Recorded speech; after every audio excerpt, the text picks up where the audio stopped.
नमस्कार सर।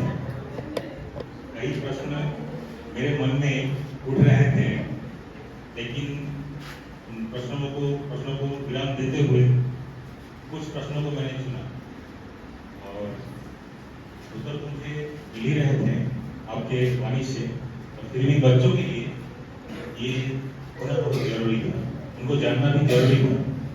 गीता का एक श्लोक है, आपने जिसमें बात कर रहे थे मन के विषय में, तो चंचलन ही मन कृष्ण प्रमाद ही बलवत दृढ़। तो हाँ, उसी पे बात कर रहे हैं सर। तो जैसे मन के विषय में बात हो रहा था, तो हमको पता है कि बच्चों के मन में ये प्रश्न उठा होगा कि क्या मन को हम लोग रोक सकते हैं? इस तरह से एक बहता हुआ नदी पे बांध लगा देना, उसको बांध को लगाने के बाद उस पानी को बहुत देर तक रोकना संभव नहीं होता है। इसी तरह मन को भी बहुत देर तक रोकना संभव नहीं है, जहां तक मुझे पता है। तो मन इतना चंचल है, अभी यहाँ पर है तो वो मन अभी अमेरिका पहुंच जाएगा।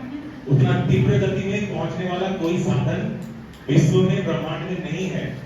इसीलिए भगवान ने भी ये बात कहा है, भगवान श्री कृष्ण ने ये बात कहा है कि सबसे द्रुतगामी जो है वो मन है। तो मन को रोकना बहुत मुश्किल है।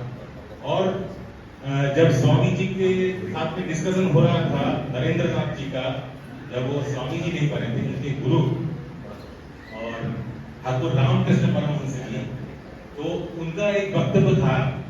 तो वो कहते थे कि बेटा, ये जो मन है, इस मन को ना तुम रोक सकते हो ना अदरवाइज कुछ। तो मन को क्या करना है कि मन को आपको दिशा देना है। बंगला में कहते थे पाठ देना, उनका भाषा इसी तरह से था ठाकुर जी का। उन्होंने कहा बेटा, मन जो है, मन को रोकने का प्रयास मत करना, तुम सफल नहीं हो पाओगे। तो मन को क्या करना है? मन को दिशा देना है, यानी बांट देना है। अगर मन किसी तरफ भटक रहा है तो उसको उस दिशा में ना जाते हुए उसको दिशा में कहीं मोड़ दो और सही दिशा में उसको लगा दो। यही होता है कि एक बहता हुआ नदी है तो उसको कैनल बना के दूसरे दिशा में उसको दिशांतरित कर दो। ये एक पहला प्रश्न था। एक प्रश्न उत्तर की ये रहेगा जी, वही प्रश्न आ गया। आप एक बार देखिए, मेरे आंसर दे दीजिए। बहुत धन्यवाद। जब गीता में अर्जुन कहता है कि मैं इसको रोक नहीं पा रहा हूँ और मैं मानता हूँ हवा को गति बनाने की तरह बहुत मुश्किल है, तो भगवान कृष्ण क्या जवाब देते हैं? अभ्यास से न तुम बोलते हैं, वैराग्य ने दिग्विजय नहीं। तुम इसको बांध सकते हो कहा है, रोक सकते हो कहा है। जो रामकृष्ण परमहंस की वाणी का हम थोड़ा अर्थ को डाइवर्ट होता है, उसका अर्थ में बाद में कहूँगा कैसे रोका जाए। अब मैं आपको एक लॉजिक है, एक चीटी चल रही है, आप हाथी को बांधने वाले रस्से से उसको बांधना चाहें, बनेगी कभी नहीं बनेगी। पर अगर आप चीटी से पतला धागा ले आए और उसे बांधे तो चीटी बंध जाएगी। सूक्ष्म चीज को बांधने के लिए सूक्ष्म साधन चाहिए। अब मन क्या है? हमारे शरीर से सूक्ष्म इंद्रियां हैं, सेंसेस हैं। इससे सूक्ष्म हमारे ब्रेन के न्यूरॉन्स हैं। ब्रेन से सूक्ष्म मन है। तो हम जिन चीजों से मन को रोकना चाह रहे हैं वो सभी तो गड़बड़ है। हाथी की रस्सी, बांधने वाली रस्सी से चीटी को बांधने जैसा है। ब्रेन से भी रोकते हैं, थोड़ी देर रुकता है, भाग जाता है। जैसे पानी को रोके रोके फिर बांध को तोड़ के भी आगे बढ़ जाता है, क्योंकि बह रहा है। अब मन से छोटी चीज क्या है हमारे अंदर? और साइंस ने प्रूव किया है, जो चीज जितनी छोटी है उतनी ज्यादा पावरफुल है। पहले हम सोचते थे बड़े में ज्यादा पावर होता है, अब हमें पता लगा कि छोटे, जितना छोटा उतने ज्यादा पावर। तो मन सबसे छोटा है तो ज्यादा पावरफुल है। और इसलिए मन कभी बुढ़ा नहीं होता है, क्योंकि साइंस ने प्रूव किया जो हमेशा मूविंग होगा उसकी एजिंग स्लो हो जाती है। हमारे शास्त्र में शरद कुमार का कहा है, when they are always young, because they are always moving. मन भी मूवमेंट में तो हमेशा समान रहता है, कभी बुढ़ा आदमी बुढ़ा हो जाएगा, मन बुढ़ा नहीं होता है। कृष्णा ने जीना वैभव। अब मन से छोटी चीज क्या है हमारे अंदर? एनर्जी है। उसका आत्मा कहिए, ईश्वर कहिए, कुछ भी भाषा का फर्क है। वो जो चेतना है, कॉन्शियसनेस है, वो मन से भी सूक्ष्म है और मन से भी ज्यादा पावरफुल है। अगर उस मन को चेतना में कनेक्ट करते हैं तो मन गारंटी रुकेगा, परमानेंट रुकेगा। और अध्यात्म तो यहाँ तक कहता है मर्ज हो जाएगा। आप एक पेड़ को समाप्त करना चाहें, पेड़ के अस्तित्व को आप काट दो, चेंज हो गई लकड़ियों में, समाप्त नहीं हुआ। आप जला दो, राख में परिवर्तन हुआ, समाप्त नहीं हुआ। पर अगर उस पेड़ को आप वापस बीज में पहुंचा दो, पेड़ समाप्त हो गया। फिलोसॉफिकल बात है। मन की उत्पत्ति चेतना से। जब उसको आप चेतना में कनेक्ट करेंगे कि मन पहले तो रुकेगा और लास्ट में मर्ज हो जाएगा। The day mind merges with the consciousness, वो infinity state है। क्राइस्ट ने कहा now I am father of one, हमारे रिचुअल ने कहा हम ब्रह्मास्मि, रामकृष्ण परमहंस ने कहा मैं ही राम हूँ, मैं कृष्ण हूँ। जब वो मर्जिंग हो गए तो उन्होंने जो दिशा देने को कहा वो एक्चुअली क्या था?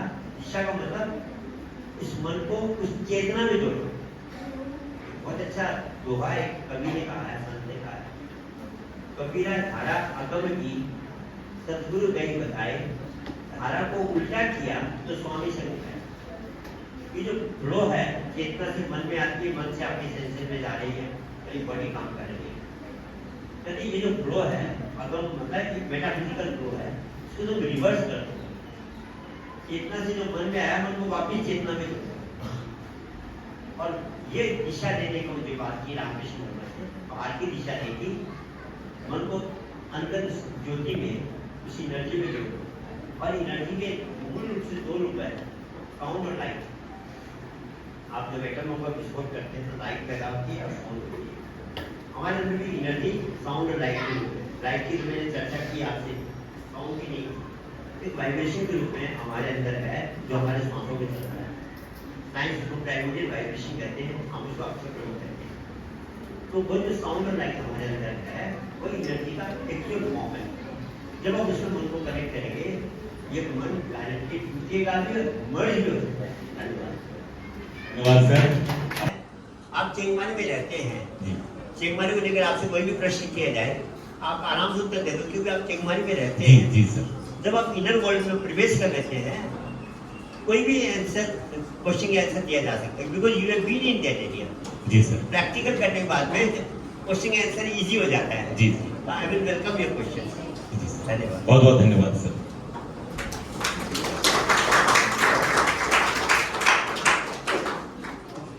आपका नाम नहीं बताया आपने? राजेश सुपोकर। मेरा नाम राजेश सुपोकर। एक्चुअली हम लोग गंगोपाध्याय हैं, राज उपाधि सुपोकर है और बंगाली ब्राह्मण हैं। अभी तो आप इसके क्वेश्चन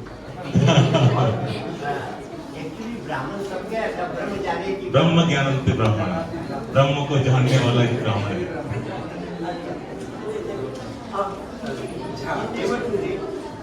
अगर आप लोग इसी से सीख रहे हैं